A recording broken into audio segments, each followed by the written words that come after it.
Welcome to this week's Money Metals podcast, helping gold and silver investors during these turbulent times. Now, here's this week's market wrap with commentary and analysis from the low-cost precious metals dealer voted best in the U.S., Money Metals Exchange.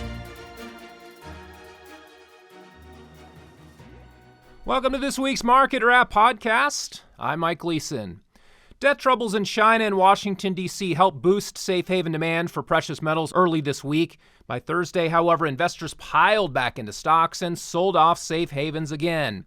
As of this Friday recording, the gold price is essentially unchanged on the week to trade at $1,758 an ounce. The silver market shows a very slight weekly gain of 0.2% to bring spot prices to $22.53 per ounce.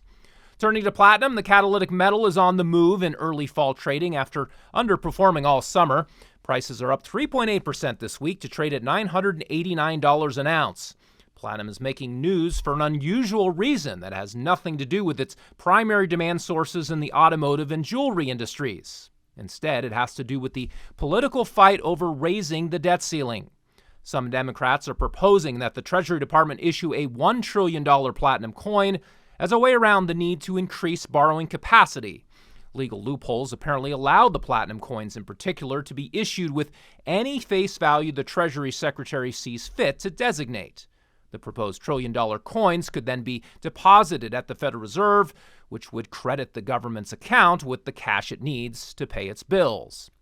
It may seem ridiculous, but the idea was taken seriously by economists who originally floated it to the Obama administration during the debt ceiling standoffs of 2013. Even though trillion-dollar platinum coins would put precious metals back into the monetary system, they would only be used as props to facilitate massive new currency printing by the Federal Reserve. Of course, proponents of modern monetary theory believe that the government should just be able to print whatever currency it needs to pay its bills, sidestepping the need to borrow from the bond market or sell assets to the central bank. Of course, as it currently operates, the Federal Reserve System is nothing more than a charade for direct government money creation. The Federal Reserve's ongoing quantitative easing programs are a step toward total debt monetization, and now that the Fed is the largest single buyer of government bonds, it may never be able to extricate itself from that role without triggering a massive political backlash in Washington. On Wednesday, as Jerome Powell and company left interest rates unchanged, they suggested the central bank would likely begin tapering its bond purchases soon. They may well try to gradually wean the Treasury market from its dependence on the Fed, but they won't necessarily get very far. The supply of government debt will only grow bigger going forward.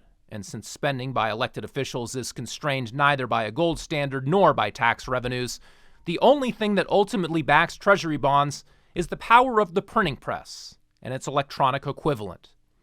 The ability of the Fed to create currency and purchase government debt in unlimited quantities virtually ensures that the United States won't have to formally default on its bonds. Most of the media's coverage of the debt ceiling showdown in Washington completely ignores the longer-term risks of continuing the status quo, of expanding the debt by trillions of dollars every year. Among the biggest of these risks is an accelerating rise in inflation. Over time, even a modest rise in price levels will cause trillions of dollars in purchasing power losses to wage earners, savers, and retirees. But over on CNBC, they are pushing catastrophe narratives about what will happen if the government can't increase its credit limit.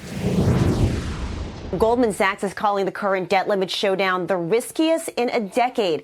Analysts there project the Treasury Department would face a $500 billion shortfall for October and November if Congress does not raise the debt ceiling. Now, that would trigger a 40% cut in federal spending, potentially including interest payments, Social Security checks, and military pay.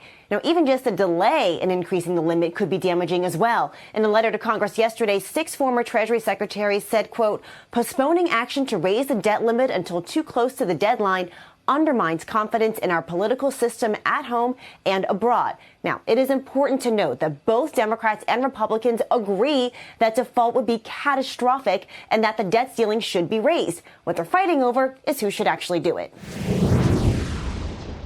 The reality is that with Democrats controlling Congress and the Treasury Department, they could suspend the debt ceiling legislatively or work around it administratively at will.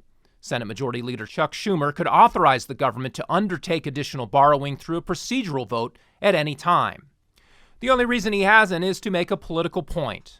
He wants bipartisan support for the Democrats' spending agenda so that vulnerable incumbents on his side of the aisle look better in next year's midterm elections. And while Republicans are making a show of opposing the Democrats' $3.5 trillion spending bill, the debt the government currently owes is a result of spending approved by both parties over the years.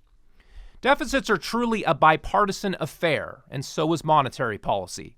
Since balanced budgets are out the window and no elected official would actually stand by and let the Treasury Department default if it came down to their vote, all political roads lead to inflation. Investors would be wise to protect themselves from the risks of the government not defaulting on its bonds, because if it doesn't formally default all at once, then the Fed will likely have to default on the Federal Reserve note's value at an increasing pace. Owning hard assets, including gold, silver, and platinum, will provide an important measure of protection against currency devaluation. And if inflation morphs into hyperinflation like it did in Zimbabwe and Venezuela, then you're better off holding bullion coins at any face value instead of trillion-dollar paper. Well, that will do it for this week. Be sure to check back next Friday for our next weekly Market Wrap podcast. Until then, this has been Mike Leeson with Money Metals Exchange. Thanks for listening, and have a great weekend, everybody. Thank you for joining us for this week's Money Metals podcast. Be sure to come back next week. And don't forget to subscribe to our podcast through iTunes for answers to all of your questions, or to discreetly and securely buy or sell gold or silver coins, bars, and rounds. Call 1-800-800-1865 or visit www.moneymetals.com. Our knowledgeable and no-pressure specialists are standing by between 7 a.m. and 5:30 p.m. Mountain Time, Monday through Friday. Or you can lock in your order online, 24 hours a day, 7 days a week. Again, visit us at www.moneymetals.com or call 1-800-800-1865.